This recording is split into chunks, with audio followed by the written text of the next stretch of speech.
10টা কারণ বলবো, যদি দেখেন একটাও আছে আপনার ঈমানও শেষ। এটা কি গুরুত্বপূর্ণ কম নাকি? অনেক গুরুত্বপূর্ণ।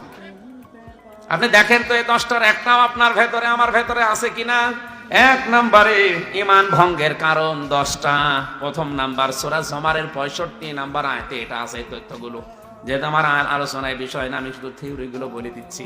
মোবাইলে তুলে নেবেন, কাগজ কলমে লিখে নেন, বাড়িতে যে মিলিয়ে দেখবেন প্র্যাকটিক্যাল লাইফে।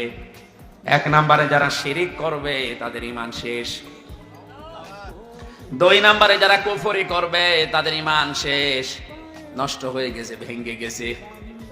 3 নম্বরে নেফাক, মনের ভেতরে যাদের মুনাফিকি আছে, উপরে ফিটফাট ভেতরে সদরঘাট। এখানে একটা উদাহরণ আমি তাফসীর থেকে লিখেছি, যারা সব ধর্মকে সমান মনে করে এদের ঈমান নষ্ট হয়ে গেছে।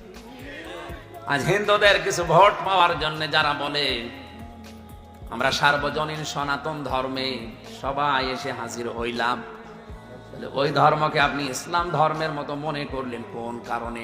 ভোট পাওয়ার জন্য? তো মনে করার কথা না। কারণ আল্লাহর কাছে একমাত্র কেবলমাত্র শুধুমাত্র জীবন ব্যবস্থা ধর্মের নাম ইসলাম। ইসলাম বাদ দিয়ে 4500 ধর্ম দুনিয়ায় আছে, সব আল্লাহর কাছে বাতিল। আমি কি বানালাম এগুলো? এটা সূরা আলে ইমরানের 81 নম্বর আয়াতে এই তথ্যটা আছে। তাহলে সব ধর্মকে যারা সমান মনে করেন তারা কোরআনের এই আয়াতের সাথে সূরা আলে ইমরানের 19 নম্বর আয়াত আর 81 নম্বর আয়াতের সাথে পুরা কন্ট্রাডিকশন তাদের। আপনার ঈমান ভেঙে গেছে। 4 নম্বরে নবী ছাড়া অন্য কারো আদর্শ যার ভালো লাগে, এটা সূরা তাওবার 80 নম্বর আয়াতে, সূরা 80 নম্বর আয়াতে 2 জায়গায় আছে। আব্দুল্লাহ বিন উবাইয়ের নাম শুনেছি সারা জীবন, লোকটার পুরা জীবন আমি পড়েছি, কোন সমস্যা আমার চোখে তেমন আমি পাইনি। খালি একটা সমস্যা তার ছিল, ও নামাজ রোজা দাড়ি টুপি জোব্বা পাগড়ি মেসাক করা সব ছিল, কিন্তু আদর্শ মানতে গিয়ে বিশ্ব নবীকে বাদ দিয়ে আবু জেহেলকে মানত। একটা মাত্র কারণে ওর ঈমান শেষ। ও মুনাফিক শুধু না, মুনাফিকের সর্দার। মারা যাওয়ার পরে নবীজিকে আল্লাহ ডাইরেক্ট জানিয়েছেন, হে নবী, ওর কবরের পাশে দাঁড়ানোর কথা, ওর জানাজা দূরের কথা, ওর কবরের পাশ দিয়েও আপনি যাবেন না। ওয়ালা তুসাল্লি আলা আহাদিম মিনহুম মাতা আবাদা ওয়ালা তাকুম মাতা আবাদা ওয়ালা তাকুম আলা কবরি। হে নবী, ওর কবরের পাশ দিয়েও যাবেন না, দাঁড়ানো তো দূরের কথা, জানাজা আরো দূরের কথা। আমার মনে হয় আয়াত পড়ার পরে যতটুকু মনে হচ্ছে, বাংলাদেশে যদি এখন কোরআন নাজিল হওয়ার সিস্টেম থাকতো, অনেকের জানাজা নসিব হইতো না। কারণ ধরা পড়ে যেত। এ লোকটার সব পেয়েছি আমি, ওর দাড়ি ছিল নবীজির মতো, ওর জব্বা ছিল নবীর মতো। আমির হামজার পেছনে না, ও নামাজ পড়তো রাসূলুল্লাহর পেছনে। নবীজির সাথে রোজা রেখেছে, ইফতারি করেছে, মসজিদে নববীতে কাবা শরীফে নামাজ পড়েছে, সব ঠিক ছিল। শুধু আদর্শ মানার ক্ষেত্রে নবীকে মানত না। রাজনৈতিক জীবনে ওর আদর্শ ছিল আবু জেহেল। এই আয়াতটা অনুযায়ী আর এর জীবনী অনুযায়ী বাংলাদেশে কত মানুষ মুনাফিক আপনি বলেন। কিছুদিন আগে একটা জরিপ পেয়েছিলাম, এই দেশে বিশ্ব নবীকে একমাত্র আদর্শ মানার মতো মানুষ 100 জনের 14 জন। কয়জন? 100 জনের 14 থেকে সর্বোচ্চ 15 জন যদি বাদ দেন, থাকে কত? 85 জন নবীজিকে শুধু নবী মানে, কিন্তু আদর্শ মানে না। তাহলে ওই লোকটা সব কিছু মেনেছে, আদর্শ নবীকে মানে না। এই জন্য যদি জাহান্নামে শুধু যাবে না, ও জাহান্নামের নিচে থাকবে। ইন্নাল মুনাফিকিনা ফিদ দারকিল আসফালি মিনান নার।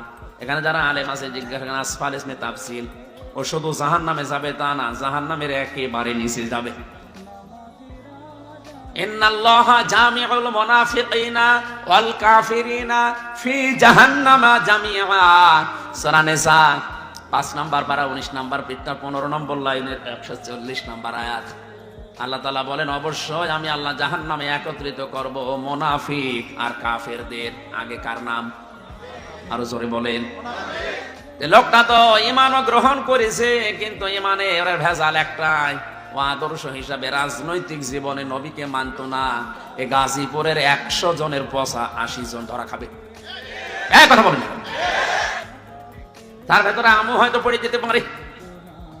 কারণ আমার আদর্শ হিসাবে বিশ্ব নবীকে ভালো লাগে না, আমার আদর্শ হয়ে দাঁড়িয়েছে আমার বাবা, আমার চাচা, আমার দাদা। তার আদর্শ আবু জেহেল রাজনৈতিক জীবনে, এজন্য যদিও জাহান্নামের নিচে যায়, তা আপনি কোথায় যাবেন ফতোয়া হামজারে জিজ্ঞাসা করা লাগবে না, আপনি নিজের কাছে জিজ্ঞাসা করেন। আপনার ঈমান নেই, আপনি মুনাফিক, ভেঙে গেছে ঈমান। যারা রাসূলের আদর্শের চাইতে অন্য আদর্শকে ভালো মনে করে তাদের ঈমান ভেঙে যায়। কি হয়? 5 নম্বরে আল্লাহর বিধানকে যাদের ভালো লাগে না, এটা তো আমার মনে হয় আরো বেশি। আল্লাহর বিধানকে যাদের ভালো লাগে না, কোরআনে কারীম প্রচার করো, বাধা দিও না, তাহলে আমল ব্যর্থ হয়ে যাবে। এ কথা কার?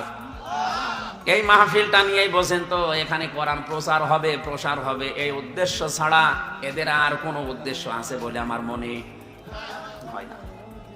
এরা লাভবান হবে, এক একজন 10 কোটি টাকার মালিক হবে, এরকম কিছু নাকি? এদের একই উদ্দেশ্য যে কোরআন এলাকায় প্রসার হবে, মানুষ কোরআনের কাছে আসবে। আল্লাহর এই কথাটা সূরা মায়েদা 7 নম্বর পারা 1 নম্বর পৃষ্ঠার 83 নম্বর আয়াতে আছে। ওয়াইদা সামিউ মা উনজিলা ইলার রাসূলি তারা আ'য়ুনাহুম তাফিদু মিনাত দামি মিম্মা আরাফু মিনাল হক ইলা আখির আয়াত। হে নবী, মানুষকে যখন কোরআন শোনাবেন, দেখবেন যারা কোরআনের মর্ম মানেগুলো উপলব্ধি করার চেষ্টায় আছে, যারা বুঝতেছে আল্লাহ কি বলে, ওদের চোখের দিকে তাকিয়ে দেখবেন ওরা কাঁদতেছে। আল্লাহর কথাগুলো বোঝার মতো যোগ্যতা যাদের আছে, ওরা নীরব নিস্তব্ধ হয়ে চিন্তা করবে, আর ভেতর থেকে এমনিতে কান্না আসবে, ওরা টেরও পাবে না।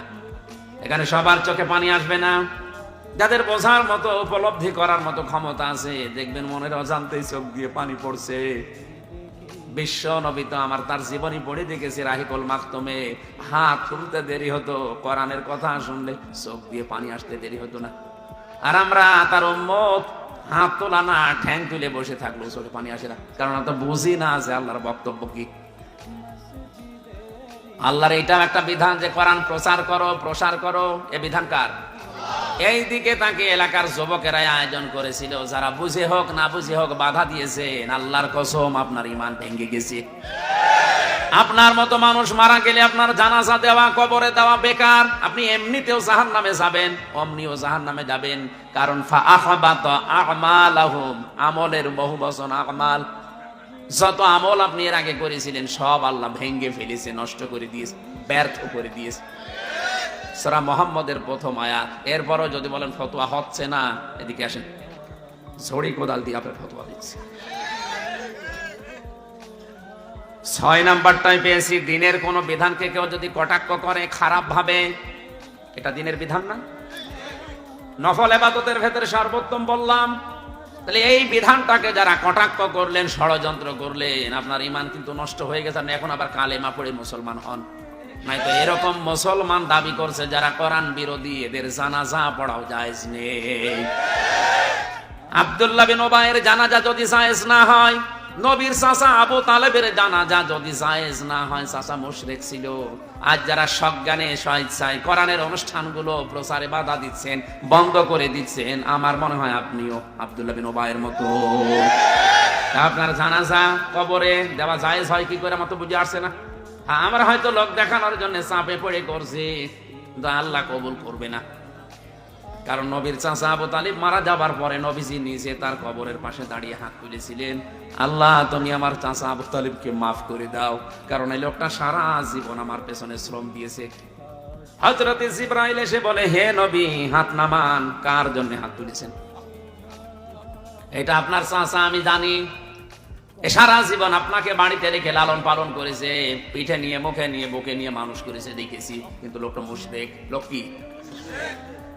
সূরা তাওবার 113 নম্বর আয়াতটা নাযিল হয়, মা কানা লিন নাবিয়্যি ওয়াল্লাযীনা আমানু আইয়াস্তাগফিরু লিল মুশরিকিন ওয়ালাউ কানু উলি কুরবা মিন বা'দি মা তাবায়্যানা লাহুম আন্নাহুম আসহাবুল জাহিম। আল্লাহ পাক বলেন, হে নবী, শুধু আপনার জন্য না, দুনিয়ায় কোনো ইমানদারের জন্যও এটা জায়েজ নেই, শোভনীয় নেই, উচিত নেই। এটা কখনো করবেন না যে কোনো মুশরিক মারা গেলে আমার কাছে ক্ষমা চাবেন, যদিও ওইটা আপনার নিকট আত্মীয়। যে নবী কোনোদিন হাত তুলেছে কবুল হয়নি এমন আমি পাইনি, মনের ভেতরে কামনা আসলেই কবুল হয়ে গেছে। সেই নবী হাত তুলে বসে আছে, আল্লাহ হাত ফেরত দিচ্ছে। চাচা মুশরিক, আর আমাদের চাচা টাটকা মুশরিক, মরে যাচ্ছে। 5টা 10টা গরু জবাই করে হুজুর দিয়ে দোয়া করে মনে করছো জান্নাত পেয়ে বসে আছে। জান্নাত ও জাহান্নামও যাবে কিনা আল্লাহ জানে। আপনার বিবেকে কি বলে বলেন? নবীজির চাচাকে যদি আল্লাহ আয়াত নাজিল করে সতর্ক করে, আর হামজার চাচার কোন সিরিয়াল আছে? টাটকা মুশরিক মরে যায়, 20টা গরু জবাই করে দিলাম, লোকজন খাওয়া দাওয়া করে পায়খানা করে শেষ করে দিল, মনে করছে চাচা জান্নাত পেয়ে বসে আছে। এটা খালি খাওয়া দাওয়াই হয়, তাছাড়া কিচ্ছু হয় না। আর একটা বিষয় হচ্ছে, মানুষ মারা গেলে তার জন্য যা করা হয় সেটা আরবি নাম হচ্ছে সাদাকা। তার নাম কি? মৃত মানুষের জন্য যা করা হয় তার নাম কি? আরো জোরে, জোর হইল না, আর একবার বলেন। সাদকার মাল খাওয়া জায়েজ আছে, শুধু এতিম মিসকিন গরিব অসহায় এদের জন্য। এই মাসলাকে আমি বানালাম, বলেন না কেন? তাহলে সাদকার মাল খাবে তারা যারা এতিম মিসকিন অসহায় গরিব। অথচ 10,000 মানুষের আয়োজন করলেন, চাচা মরে গেছে এই কারণে। যারা আসতেছে 5,000 গাড়ি নিয়ে আসতেছে, উনি মরণের খাবার খান। ও কি এতিম, ও কি অসহায়? ওরে খাওয়ালে আপনারে খানা কবুল হবে? যাদের খাওয়া দরকার ওরা কিন্তু ভাগে খুব কম পায়, শেষে একটা পায় কি না পায়, থালা নিয়ে আসে, থালা বাড়ি দিতে দিতে বাড়ি চলে যায়।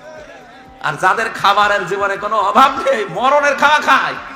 আবার যদি জিজ্ঞাসা করেন চাচা কেমন খেয়েছেন, 10টা গোশত পেয়েছিলাম, দাঁতের ফাঁকা বন্ধ করতে শেষ।